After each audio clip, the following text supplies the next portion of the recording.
জুলাই আন্দোলনের অন্যতম ক্ষেত্র ছিল মহাখালী। সড়কের সাথে রেলপথ অবরোধে ত্বরান্বিত হয় অভ্যুত্থান।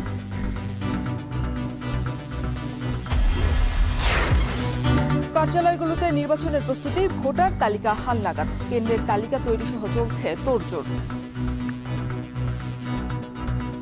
কমিশন যখন যে নির্দেশনা দেবে আমরা সেই নির্দেশনা অনুযায়ী কাজ করছি। যেমন এখন আমরা ভোটার তালিকা নিয়ে এবং ভোট কেন্দ্র নিয়ে কাজ করছি।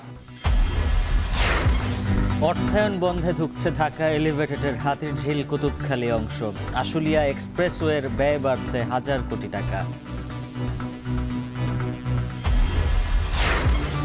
বাংলাদেশি পণ্যে ভারতীয় নিষেধাজ্ঞায় আখাউড়া স্থলবন্দরে 30% রপ্তানি কমার শঙ্কা, ক্ষতিগ্রস্ত রাজস্ব আহরণ।